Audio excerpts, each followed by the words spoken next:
Jay, I saw another list on social media. I know we touted these lists, right? But this one was specifically about pastors and their annual income, I'll say. And with the pastor in the number one spot being worth over $300 million. And of course, it caused the people that were reading it to be in an uproar. But my question to you is it okay for pastors to prosper? Yeah, I think that it's cool if a pastor prospers. If he is worth $100 billion, I don't care. I just think that long as they aren't raping their people in the process, you know what I'm saying? If you taking care of your congregation, if you're not stealing from your congregation, you know what I mean? Right on, knock it out, knock it out the park.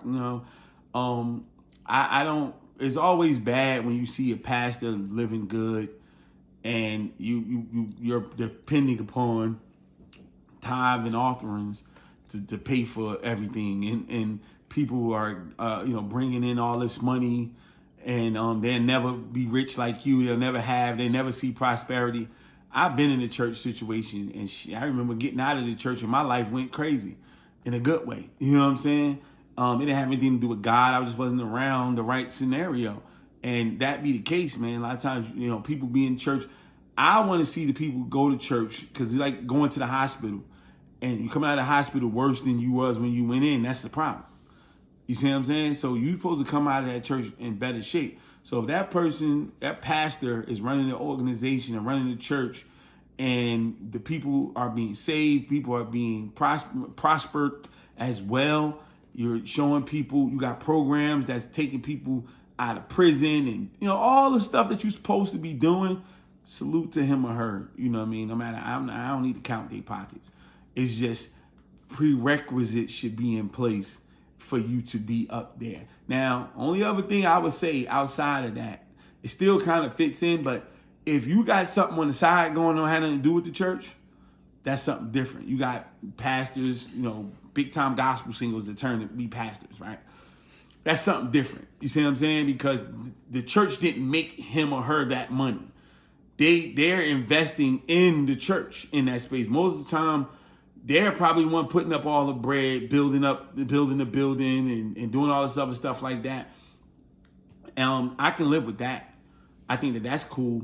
But if you coming up and you've been taken from your people, ripping your people off, I've seen it where people don't got it to give, and people would talk them into giving, force them into giving, and you good, and that person might not know how to pay their bill next week.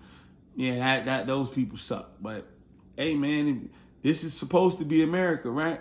So if you doing what you're supposed to do within the laws of the land, salute to him or her. Their pastor, you got $100 billion. Salute to you. So let me ask you this, because I think that this was really a part of the uproar, is this thought process or this mindset that a call to ministry meant you have to be poor. You know what I mean? Like, people think, oh, you can't be a pastor and drive a Mercedes. You can't be a pastor and drive something that's not a Corolla, for example. So where do you think that mindset comes from? I don't know. Maybe Jesus.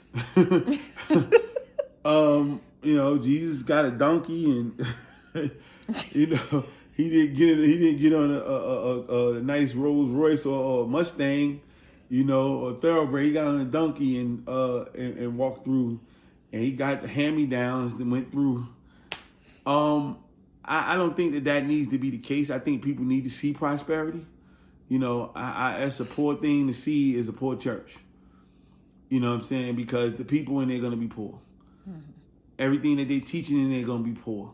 And they're not just talking about money-wise. We're talking about, these are the ones that's preaching, you're not going to get your heaven until you leave earth. You can't affect change without growing. And people have to grow.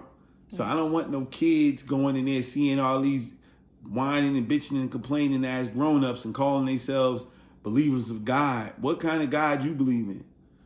You know what I'm saying? Because if you read the Bible, a lot of the greatest followers of God was people of means. Solomon wasn't broke, David wasn't broke, Abraham wasn't broke. Like, these people weren't broke. You know what I'm saying? So why you got to be broke? You know what I'm talking about? So that's not how that works. You know what I mean? You don't have to be broke. Again, long as you ain't stealing from anybody or from your people, and that same, because in the Bible the people gave to each other. You know what I'm saying? Book of Acts, when the church was first being created, the people gave of their worldly possessions to each other to make sure everybody had, and that should start from the top down. That's top down behavior. So if the pastor is good, then the people around him should be good. The church should be good. That's what ain't gonna do nothing but keep him good. You supposed to be spending time with your organization, the people, your parishioners. So I don't want the pastor having to spend time with somebody every time I done worked the job, save my money. Now I got to be with everybody I damn talk to is about to lose their apartment. Before you know it, his house